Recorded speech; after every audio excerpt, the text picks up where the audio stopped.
Everyone thinks like, oh, he made enough money to leave the military, so he did. No, I just got bored. When I first joined the military, the Marine Corps, it was like running and gunning and combat and training and exercises, and it was a blast. And then the war ended and everything calmed down, and I got promoted a bunch, and I got stuck in a windowless vault with no cell phone access half the day, and I was like, this sucks. Why am I doing this? Like, so at that point, it was like, yeah, I'm making more money out of the military than in. I'll take it and go do my own thing.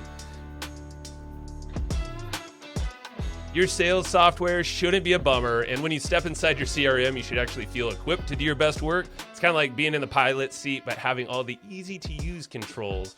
Well, that's what HubSpot's doing with the new Sales Hub. It's all designed to have you win quarter over quarter, year over year, all the way from the intuitive prospecting workspace using AI-powered tools. The point is to reduce your workflow, all the work on managing leads, the follow-ups, basically making closing deals a no big deal at all. So this is how you can wrangle your day-to-day tasks using a seamless platform that basically navigates all the contacts, calls, analytics, all in one spot.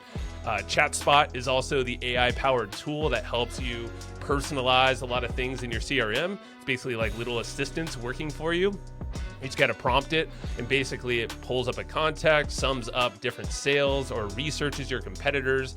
It helps you automate a lot of things during the sales pipeline, so your team or yourself can take your time back.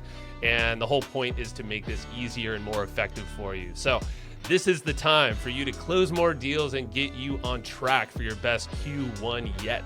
Learn more about HubSpot Sales Hub over at hubspot.com/sales. Hey, today I brought on someone that is super fun. He's super real as well, and very fascinating. So selfishly, I've been thinking about real estate and thinking about creative ways to leverage real estate to diversify and to increase that style of my investing outside of my normal business here. And also, I've been thinking a lot about YouTube and that whole outlet and how to think about creating videos and how to show up and all these different things. So this guy's doing it all. His name is David Joseph Pere, and I would say he's a real estate maverick mogul in this time, because this guy's been on a crazy growth trajectory. He's a veteran as well, so he speaks to that community a lot.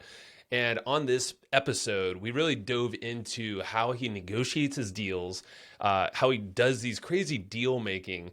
He even snagged a property where for zero down, didn't pay a penny for a whole year. He talks about the whole story and how that grew, and I won't spoil it here. So really, if you're thinking about real estate, and maybe you're feeling like you're priced out, maybe you're in a pricey area, or you're just not savvy enough, or you just don't have the experience, well, I think David's going to flip that script for you. There's a lot of house hacking wisdom and all these cool strategies he gives you here. And he talks a lot about his self-doubt, because he's been growing very quickly lately through his real estate, through masterminds and education. It's a lot of what we talk about here in his YouTube channel, but he still battles with this self-doubt and this constant chase for more. So if you feel like any of that hits home with you, I'm pretty sure you're going to find some gems in this one. So enjoy this one. It's all about growth. It's all about grit and honestly getting real about money and mindset. All right, so let's get into it. So we got introduced by a buddy of mine, Jason Rivera. Got to give you a shout out, bro. Longtime friend and friend of yours as well, kind of collaborator in your community. David, like when I saw your story, I'm like, this is cool, because I know a lot of veterans. I know some are listening and active duty. A lot of friends, family as well. And what you've done it's pretty damn epic. I'm just going to say that. And in terms of, I don't know if I call it breaking out of the military, but it's like you changed the game. I feel like financially, probably mentally, and all of this through real estate primarily, and all this other cool stuff is spun out of it. But I don't know. Tell me, like, what's like the big thing that you feel like we should maybe kind of steer this around, because real estate's a big thing, but it's like busting out of this kind of mindset, I feel like, is the bigger thing. Yeah, there's so much to go down. Real estate's great, but there's a million real estate investing podcasts. That is how I originally got out of the rat race, so to speak. It's not why I left, though. Everyone thinks like, oh, he made enough money to leave the military, so he did. No, I just just got bored. When I first joined the military, the Marine Corps, it was like running and gunning and combat and training and exercises, and it was a blast. And then the war ended and everything calmed down, and I got promoted a bunch, and I got stuck in a windowless vault with no cell phone access half the day. And I was like, this sucks. Why am I doing this? Like, so at that point, it was like, yeah, I'm making more money out of the military than in. I'll take it and go do my own thing. But had I still been fulfilled and doing all the stuff I loved in the service, I would have stayed. And vice versa. Had I not had the investments, I would have also kind of been stuck not enjoying I would have been gutting it out. Yeah. And so yeah, I got into real estate. I mean, that's great, but I kind of like the idea that, I started this whole community just talking about what I was learning. I think there's so many different options for people out there just chasing a passion. Yeah. I mean, networking, building communities, just content. I mean, I think what you're doing right now, content, and the intellectual property is the wave of the future for sure. Branding and all of that. Yeah, man. And I know you talk about impact too, right? It's like putting it out there. It's not just to do it, but it's like, what's the intention behind it? And obviously you have your personal story. You had a lot of friends, have a lot of friends in the military, I'm sure. And well, obviously now you have a community focused on helping those folks to break into real estate, but also, expand out of what they're doing. I think that's a big thing because a lot of folks, if, listening, could be an entrepreneur, could be an employee, could be in the military, whatever it is. Maybe you feel stuck. Maybe you feel like it's a rat race moment for you. And yeah, I'm kind of curious of maybe your mindset around that, kind of the before, the during, the after, and kind of like breaking down some of those breakthroughs for you. Yeah, well, I mean, the before, right? So I grew up in a super conservative, religious, homeschooled household. My mom was an envelope budgeter. They were still are to this day, very, very frugal, very Dave Ramsey, very save, save, save, save, save.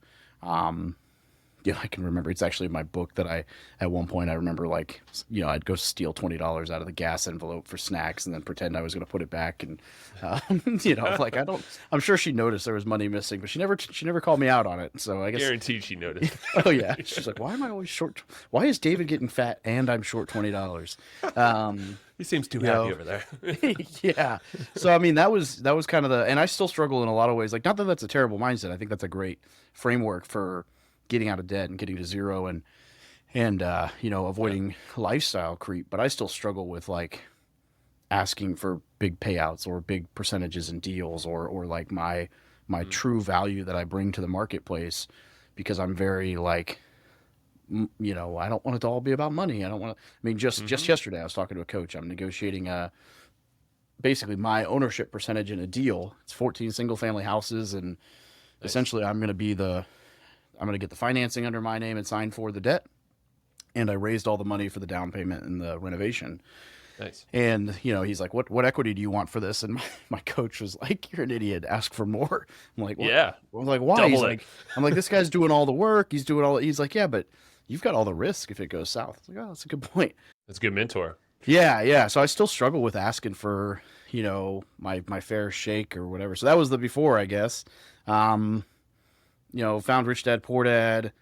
It was just, man, it was just like everything clicked when I realized, like, if I can spend $100 to buy something that'll pay me $10 and I do that once a month, then at the end of the year, I'll be making, $120 a month off of my $100 a month that I invested. And then I can buy 2, and then I can buy 3, and then I can buy 4. And it scales like a hockey puck. And it was such an easy concept to grasp, not necessarily to take advantage of. And then the more you do, the more you realize, like, the more value I put out into the marketplace, the more I get paid. And the less I worry about money, the more I make. And now I'm probably a little too far the opposite side, where it's like I made more money last month than I've made in a year prior to leaving the military. Right on. In January, I had more revenue in the business than I made my last year serving in the military after 13 years. After all the upgrade or advancements, all that stuff. Yeah. Wow. Yeah, I mean, I was an E6. I got out E7. So there's 9 enlisted ranks. I made it to the 7th one, and I've been in for 13 years. So decent paycheck, not a general, but a decent, pretty solid paycheck. And when I realized that, and I was like, holy shit, my business just made, and it was 90, 92.3 or something like that in Yeah. January. And obviously you don't keep all of that, but Right. I make all of it. I'm like, wow, this is amazing. And then I'm looking at my QuickBooks, and I'm like so far the opposite now. I'm like, I have nothing left in my bank account. Where did I put all this? And it's like, I'm just like, invest and throwing money Yeah. everywhere. And it's great, but it's, I'm having to like pull back a little bit. Okay, maybe you don't Well, it need to wasn't do always all like that. that, right? Yeah. No, yeah. So now that it is like that, I'm like, okay, go back a little bit to the roots. Let's find that balance between the super conservative upbringing and the making money, and increase that savings gap, and life will be good. But Well, yeah, it's it's not like you're crazy. popping bottles in the club. I mean, maybe you are, but like you're investing in yourself, but like heavily, it sounds like, right? Yeah. I mean, I was pretty frustrated for a little while, and then I went back and I really dug through it, and I realized it's kind of funny. This puts in perspective how little I pay attention to my money, or to money in general. Like it's just, as long as there's money coming in and going out, like I'm whatever. Sure. I maxed out my 2023 IRA, Yeah. 6,500 bucks or whatever, and I'd Yeah. forgotten. So I'm like, why am I not? I was like, I paid myself 5 grand, but I don't have anything left in the account. And I started realizing, I'm like, oh, I put 6,500 in the IRA, paid off $11,000 worth of debt, paid off my motorcycle. Maybe your It's like, SEP okay, IRA. I don't know if you got one of them, but I like you that's can that's gonna. You got the little. damn thumbs up. I know. I can't get past that. Yeah. No, not yet. I'm talking to a friend this week about a solo or a Yeah. SEP. Cool.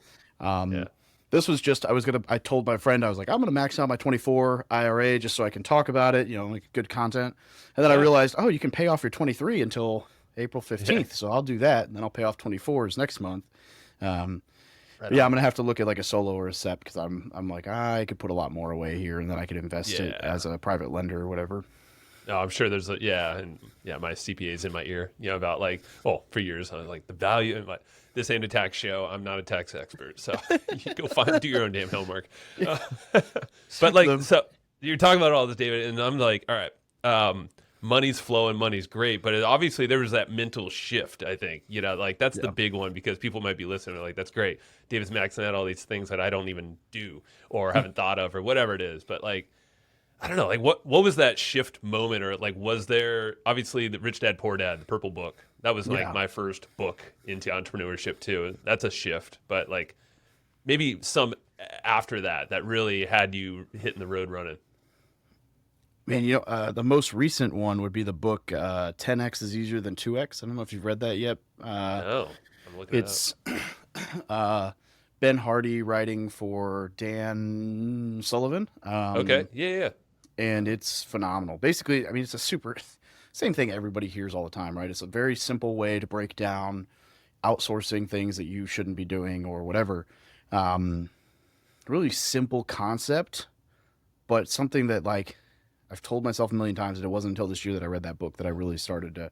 So I think that was a big shift. I hired a performance coach, and then over the last year, I went from one employee to two W-2, two 1099, and two full-time VAs, and just was like, how much of this can I offload? Like, 100. I was doing video Nice. editing. Now I'm not. I was writing my captions and my emails. Now I'm not. I was, it's just how much of this can I get rid of to focus on the thing that I'm good at? And I mean, that was a huge shift for me. Was in the military, you want to be a part of everything, have your hands in Hmm. everything. Um, it's kind of tough to let things let things go, but Yeah. it's amazing how much. I mean, I've doubled the revenue since I started doing that, just by being able to focus on things that actually bring people into the business, and bring deals into the business, and networking, which is kind of my superpower. So, I mean, really, if you boil it all the way back, I don't know that there was a massive like mind shift for me, or mindset change for me, so much as a lot of good people in my ears telling me what I needed to hear or already knew but didn't believe, to get rid of some limiting beliefs and finally start realizing like I lived with a governor my whole life. Really? Yeah, it's Oh, like governor, like mental. Yeah, I was thinking yeah, oh yeah, governor, yeah, no, governor. no, sorry, I yeah, was like, yeah, wait a yeah, minute. not yeah, my dad's Donald Trump. You might have heard of him. Like, oh, okay, No, cool. no. So like, you think of like a car, right? That'll go 160 miles an hour, but they stop it at 120, and I feel like I've kind of lived my whole life that way. Like it's like, oh, I'm wrestling with a friend, and I could probably tap this guy out in 20 seconds, but if I do, I might hurt him. So I lay back and Mm, make it, drag it out for like 3 minutes, and I kind of played that way in business. It's like there was always that part of me that didn't know what was going to happen or even believe was going to happen, and laid off the gas pedal. Yeah. And it just took a long time for people to kind of be like, no, dude, you're undervalued, or you're underpriced, or you're undervaluing yourself, or you're bringing too much to the marketplace for what you're asking. Mm-hmm. For me to really start getting out of that shell, which is why I don't know, man. I mean, you're asking me questions and making me go. I'm Get like, you oh, thinking, huh? why do I, what did change in my life? It's a That's why I'm lot. here, man. That's It's why I'm been a here. crazy road. And really, I think the sum of all of it is I finally started believing in myself. You know, that's probably the Yeah. biggest piece. And for me, that took a lot of people telling me, like, you're a dumbass. This is how I see you. Maybe you should try seeing you this way. And I'm like, oh yeah, that feels good. Thank you. Here's that mirror that we're all, we're seeing you this way, but yeah, it's Yeah, man, that imposter syndrome is real, and I have eaten that for years. yeah. So we're getting there, but No, it's a work in progress, man. I mean, I feel the same, and I mean, even lately, it's like these little shifts. Something you might be told or read, and for me, it's like, oh, like the latest one is like, I'm the creator of my entire reality. I might not control the outside influences, but there's this vision, and then there's a blended reality. If I put myself out there in the right space, or do this podcast with you, David, connect with this person, whatever, go in this mastermind, it's like something cool is gonna happen with this, but I gotta believe and create that opportunity for myself. that whole mindset side of things it's trippy when you start like getting to a place where, I went through a divorce this year, and but not even that, like in a breakup, right? Like Yeah, getting to a place where you can like look at things existentially. I don't know if that's the right word for this, but it sounds cool, so we're going with it. sounds great. But like looking at things from like a third party perspective and realizing, yes, that person did all these things, but they're not why I'm mad. I'm mad because I'm not regulating my emotions, and I'm Yes. choosing to live in that moment rather than going elsewhere. And like that whole woo woo idea that the happier you are, or the more you believe in success and blah blah blah blah blah. But like, it sounds like horse shit until it happens, and you're like, I told you, like, not last month was the highest revenue that we've ever had. It was probably the least I've worked in like There you go. 2 years. I was sick for the first week and a half of January, and I canceled 2 of my 3 trips that month. So it was the most I was home. Like last year, I was probably gone twice every single month, and this year, so far, January was the only. I took 1 small trip, and it wasn't even a work trip for most of it. It was a friend trip, and then I canceled my 2 work trips and sat around the house, was sick and moped, and didn't do fucking much. Played dad, and There you go. and it was the most money I've ever had come into my life at one time.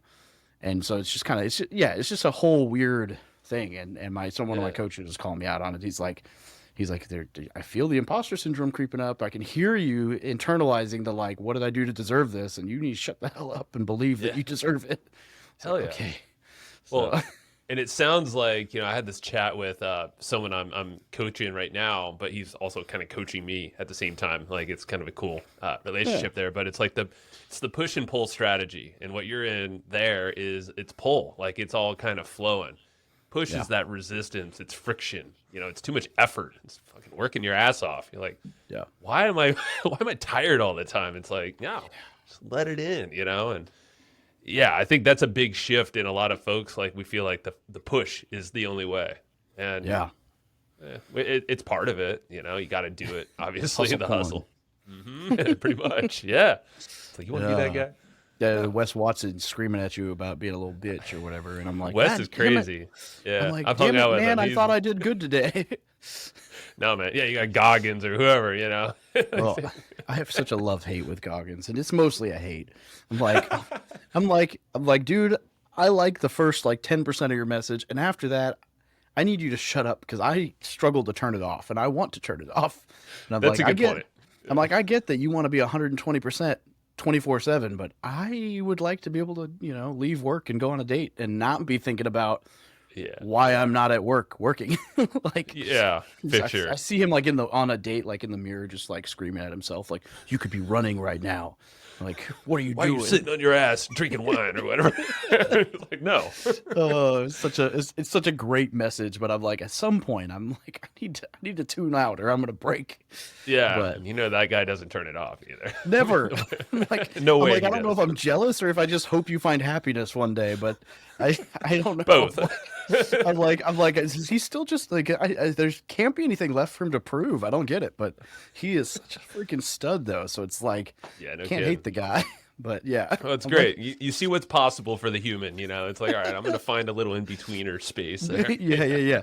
You can be the reason that my mean is higher than my average or whatever. There you Or go. my average is higher than my mean. Yeah. And I'll just be the above thing. average and we'll be good. Yeah. Just But- make your average incrementally better, you know, in whatever way Yeah. you think is best. That's a great framework, man. Dude, and I'm thinking from the military, from you, like, I mean, you bring up coaches a lot, so you obviously took orders in the Marines. Had to. Sometimes I was Sometimes, good yeah. at it. Other times I'd question a lot of things. That's probably a good thing too. But it's like, when you're in the military, they don't think That's so. true. At least good point. I got kicked out of a meeting at one point. It was pretty funny. Yeah, I stood in for my boss when he was out of town, and by the end of the meeting, they were like, "Don't ever come back in his place." And I was like, but they were all mad because my questioning was good, and it basically got the entire plan turned around. And I was like, "Well, you guys planned a bunch of stupid shit, so I'm sorry." had to let you know. Yeah, He like wasn't I here. happen to be the transportation expert in the group, and you guys are all mad because I'm calling you out on, it was anyway. Yeah. Really a boring topic for most people, but it's when you're the junior guy stuck in there with a bunch of guys that are normally, shitting down your throat. It's like, Yeah. this is my chance to poke holes. I'm gonna Like, poke I'm gonna away. help. Yeah. Good for you, man. Well, I mean, translates to what you're doing here. You know, you're putting it out there and in your own voice. And I mean, you got to listen to the coaches though. They're obviously guiding you, but then you still got to play your game. Yeah, Is Yeah. that something? Obviously, you have your own community mastermind. You do real estate. We talked about that. Kind of curious about some of the specifics as like just a framework so people understand, I guess, the style of real estate. You know, there's like syndication deals and stuff like that. You know. I'm the worst example of the shiny object syndrome. So I tell people if you can buy it and hold on to it, that's my niche. So I mean, current portfolio is actually I sold a lot of houses. I think I'm down to 8 single family and duplex that I own myself. And then I still have one apartment complex. We just sold another, a hotel and an RV park. And then I'm under contract on a duplex, and I'm going to be a 50% partner or whatever on 14 single family houses. Little portfolio I'm buying with a buddy. And then Just 50%? Are you sure? I'm just kidding. yeah, no. Yeah, my I was going to say 30. Oh, And there you go then. yeah, so and then yeah, I'm in some syndications as well. So I'm a very, very, very small owner in 2 that they're like 900 doors, 60 or 77 million dollars worth of real Sweet. estate. But I mean, I own like 1/3%, and then I'm probably a 8 or 9% stake in a 130 unit hotel that we just bought in Tennessee, and that's it'll be a $14 million project, and so I raised like $1.25 million for it. Then I'm doing all the marketing and stuff like that. So Right on. Dude, Yeah. I mean, I love it. And this is where, you know, I've just owned my home here in San Diego. It's expensive as shit, obviously. Have some land, so can develop, but yeah. yeah, what part of San Diego? East of downtown, about 20, 30 minutes. Cool. So it's Yeah. La Mesa area for Nice. everybody who wants to look it up. And If you said North Park with land to develop, I'd be like, why are you not No. building? oh, I would be all over it. No, there's demand where I'm at, big demand. So Yeah. it's just, how do I approach it? Hey, I just want to pause this episode really fast and shout out a podcast that's also on the HubSpot Podcast Network, the audio destination for business professionals. This one's a podcast that's hosted by someone I've followed for years. The name is Donald Miller. He has the whole Story brand book and all the different stuff online. He hosts the podcast called Business Made Simple. The premise is to basically take the mystery out of growing your business. And he recently had on, one of the other guys I follow is Alex Hermosi. And right at the beginning of the year, they're talking about facing uncertainty in your business. And Alex and Donald, they talk about different ways, 4 different ways to basically shore up your business to ride the uncertain times that inherently are the ones we're living in 2024. So make sure to go check that out. Go listen to Business Made Simple, that episode with Alex Hormozi, but also the other ones, wherever you get your podcasts. Are you tired of the hassle of building online sales funnels? You know, I get it. And you started your business for freedom and not to be chained to your laptop all day long. And thankfully, there is an all-in-one platform that makes this process super easy so you can start attracting customers online. It's a tool called Kartra, and it has every tool you need to grow. So every Kartra account comes stocked with a bunch of done-for-you campaigns that are designed, connected, and written for you. All you gotta do is customize them to your liking, and you can launch a fully built sales funnel in minutes. So make marketing easy on yourself. Visit www.hustleandflowchart.com/Kartra and snag a free 30-day trial of Kartra. And again, that's hustleandflowchart.com/KARTRA. And I just think of, real estate. It seems daunting for a lot of folks, and I'm just speaking to my own self right now too. But as an entrepreneur, someone that might be like, you're busy doing your own shit, you got your own routines, like, is there a, not a silver bullet, but like a direction you think people should explore, or at least dip their toes into, or just jump all in the game of real estate? I mean, it all depends on like what you are looking to get out of it, right? So I didn't even mention it, but I built and sold a wholesaling company year and a half, 2 years ago. So I mean, I've kind of dabbled in that side and house flips and all that as well. And it's like, if you're at that phase of life where you've got no money and a ton of time, then like wholesaling is probably the way to go, because you can go and just bang on doors and send handwritten letters, and you can do it really cheap, and you find one deal that can make you a pretty solid chunk of change, then you can slowly build from there.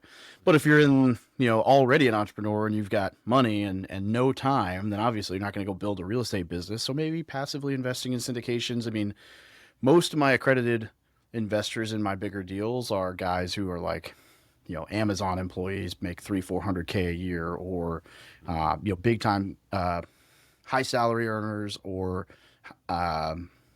they've, they're entrepreneurs and they've got big windfall and they're accredited. Yeah. And they don't want to spend the time. So they do the quick analysis and they're like, you can run everything. Here's the cash. And they just sit back and collect their K1, and, and that works out well for some. There's a middle ground though. I mean, if you're, even if you got to buy a place, well, you don't have to buy a place. You should buy a place to live if you're going to be there, rather than just renting.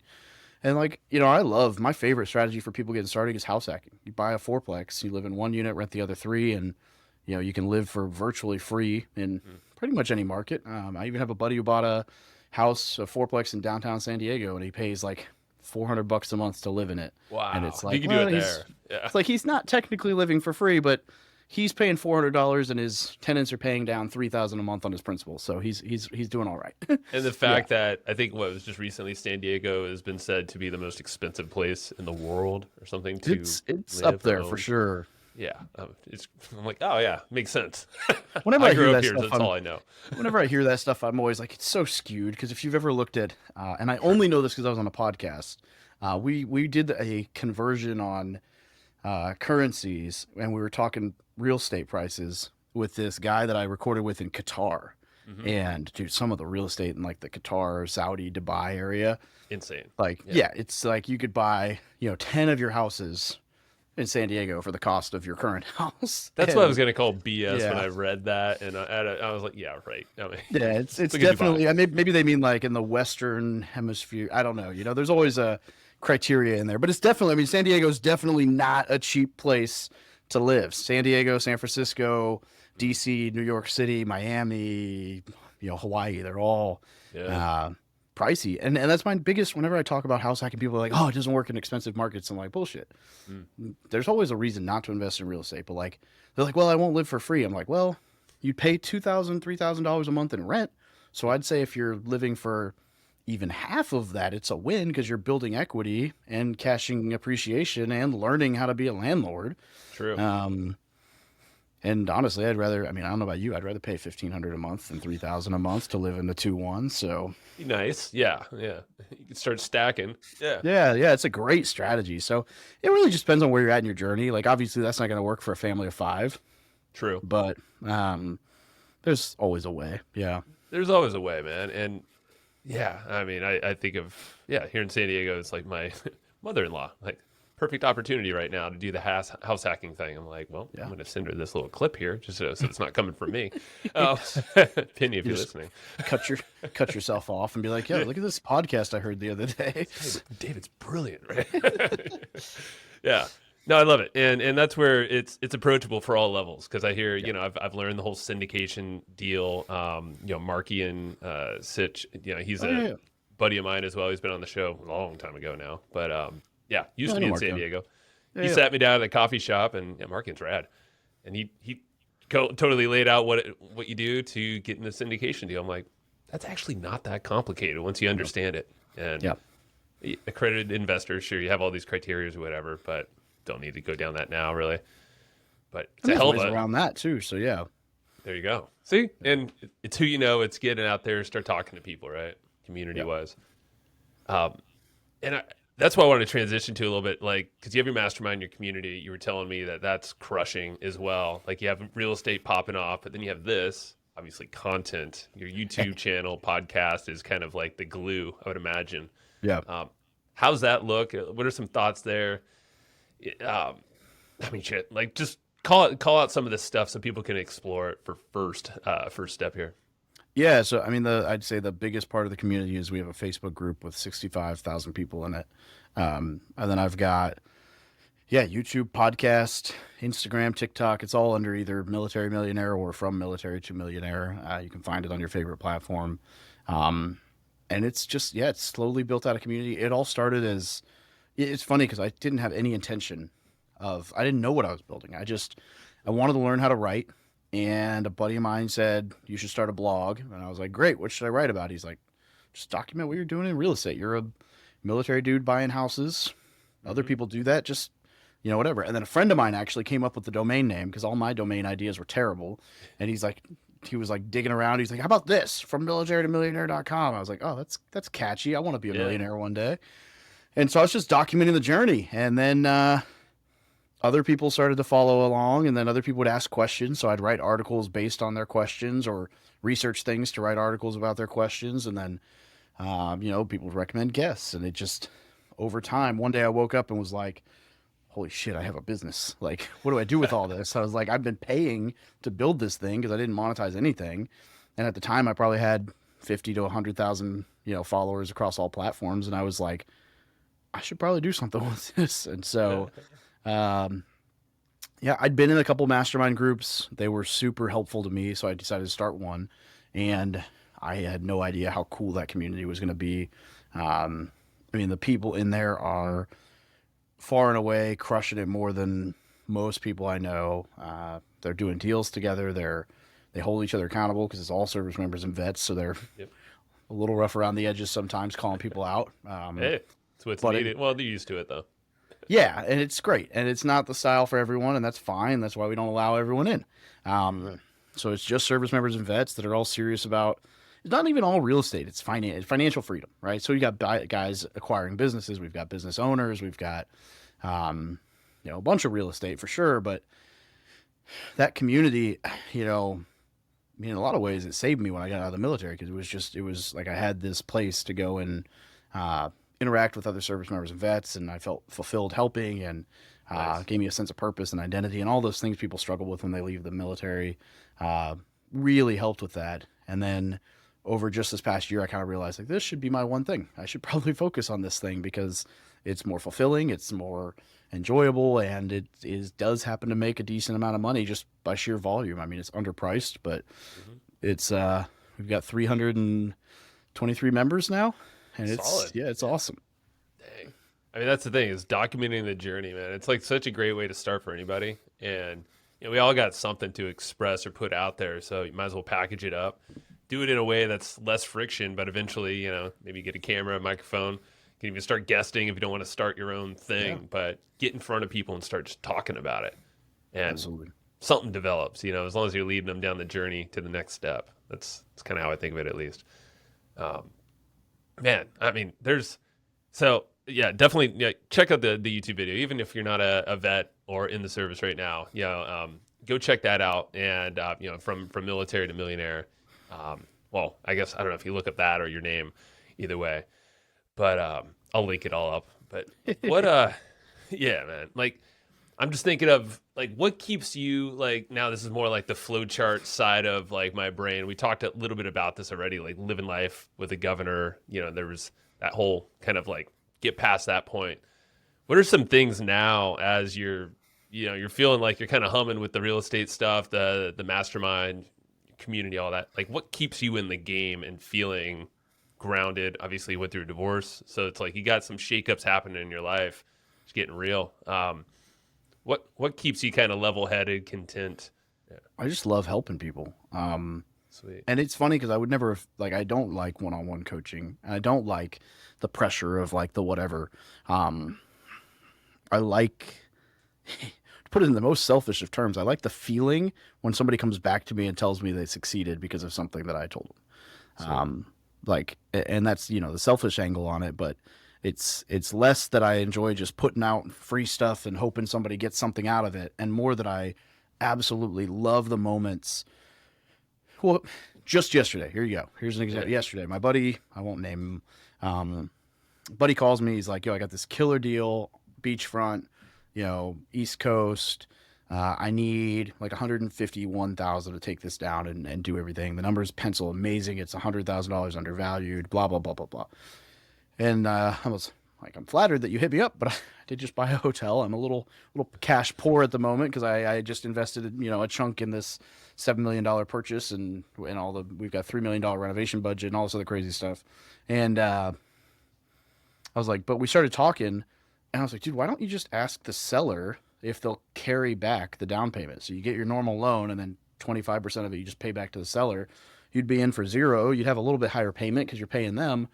And he was like, well, I thought about that, but I don't want to come across like needy, like I don't have the down payment. I was like, that's not how you approach it. You approach it as, hey, you bought this for 200. It's public record. You can see it. It's worth 605. And if you take a $405,000 capital gains tax, it's all going to be in this massive tax bracket. But if you take, 250 of that, it's still that big tax bracket, but the other 150 slowly whittle out over the next decade with, plus you're earning 5-7% interest on it. So you're earning a return guaranteed, not S&P 500 maybes, but guaranteed return on your money, and you're paying less in capital gains. The less in capital gains actually makes your, it might be a 5% return, but if you're paying 23% instead of 30% on it in taxes, now it's a 12% return guaranteed. Plus they're making whatever 5% on 150K is, or 7% on 150K, and they're not having to deal with tenants. And he's like, oh, I hadn't thought about pitching it that way. He texted me back this morning. He's like, well, we've got a call scheduled. The husband loved it. The listing agent loved it. Got to talk to the wife. He's like, you want to hop on a call and we can all chat through it. Like, so it's little things like that where it's like, that's something I do in my head all the time, and I've bought a bunch of properties that way. But theoretically, if everything works out, knock on wood, one phone call saved this guy 150 grand and having to deal with a partner.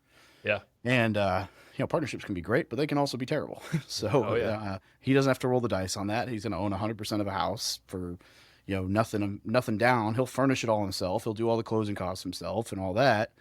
And he'll have this house that he can Airbnb beachfront, and it's going to be a killer deal. Stuff like that just makes me so happy because I'm like, in my head, it's like a totally normal conversation, but I'm like, this guy didn't even think about it. And, one phone call can make that a win for everybody. Yeah. And also you like flip the switch. It sounds like in his brain, he just made that a reality. Like, my brain doesn't think like that yet. I would imagine the way all those scenarios in yours is, I would imagine through experience, just doing deals and learning. Yeah. I'm a creative little nerdy. Lefty. I'm a lefty, so that's what I say, right? I got you. Yeah. I'm a left-hander too. I just don't. I gotta learn. Well, your creative brain's working through the podcast. Mine was all real estate for a little while. Good point. Yeah. The podcast came second. Hey, that's perfect, man. Documenting. Well, Yeah, yeah. actually, like I'm just curious selfishly too, to like trigger a little bit more of that brain and that thinking. Obviously, getting into deals, you can also get into bad deals. Are there some good resources or ways to explore that kind of thinking and deal making that you just kind of gave an example of? Yeah, I guess the king of creative financing is the sub two community, Pace Morby. He's a really solid dude. Now, granted, his community is not free, but does give a lot of really good resources and information. Cool. I'm trying to think if I ever posted it. I actually have for my mastermind. I did like a 12 class video series on like what is creative financing, how do you negotiate it, how do you talk to a seller about it, because Yeah. people think creative financing, they think seller financing, which is great, but there's so much more to it. And then they get to this point where they're like, there's this whole mantra on the internet like, oh, you'll never land seller financing unless you ask. And so people will just kind of run around and go, hey, are you open to seller financing? And it's like, grandma doesn't know what the hell seller financing is. She just wants to sell her house to get some cash. Yeah. So if you run around and ask that question, you're never going to find the best deals. But if you just try to solve problems and then you have all these tools in your tool belt, I mean, I've landed properties with zero down, zero interest, where somebody's like, I flipped a house once. We couldn't agree on price. And I was like, look, man, I can come up the $3,000 to your offer, but the only way I can do it is if you let me pay you when I sell the house. Mm. And he thought about it and he's like, yeah, sure. And he was so set on winning his price over whatever that it didn't click, that he literally let me buy a house, zero down, no interest, and no payments for 12 months. And then when I sold the house after we were done renovating it, I cut him a check out of the profit. So I didn't Nice. put a dollar into that house other than, the renovation, which to be fair, the renovations were like $140,000 on that house. So put a lot of money into it. Yeah. But I wasn't But you paying knew. interest and I wasn't paying for the house. I paid him his money afterwards. So, um, And that's just, where it's like what price and terms. Friend mentor yeah. of mine, Roland Frazier. He's like, you Yeah, pick yeah. one. It's Roland or follow his Yeah, yeah. stuff. Well, I, He's I know who Roland is for sure. Yeah, yeah. he's a brilliant guy. Yeah, he's luckily out here in San Diego, so we meet up occasionally. But Nice. exactly what you're saying. He's like, price and terms, pick one. Yep. So it's like, well, you let him have the price. It's like, great, I get the terms and I get creative now. Absolutely. Yeah. So I'll have to go back and look. I can't remember if I posted that publicly anywhere or if I kept it just for my mastermind. But even if I kept it for my mastermind, there's a couple videos that I know I did put out there. So Yeah, I'll run great. through that and I'll shoot it your way. Thank you, man. Yeah. Appreciate Yeah. that, David. Well, cool. Before we wrap, is there anything like super exciting or something that's just kind of keeping you up at night that you're maybe learning, diving into, obsessing over? It could be anything. I'm just kind of Man. curious. Well, what I'm really obsessing over is buying a Porsche this year. There you go. I've been a car guy for such a long time, and I'm finally at a place where I sold all my toys to get into real estate. My Uh-huh. Harley and my S2000 and all that. Cool. And now I'm like, oh, I can finally buy whatever. But as far as like the life side, honestly, for the first time in a long time, I feel like things are just in alignment and just moving, and I'm sleeping and I'm not stressing, and Nice. it's good. So, I mean, what am I excited about? I'm about to launch another course for within the mastermind. It'll be free for all them. It's how to house hack using specifically like tailored towards the VA loan, Hmm. and then it'll be the most detailed house hacking guide I've put together. And I'm Nice. just That's excited cool. about growing the community, man, and helping more people.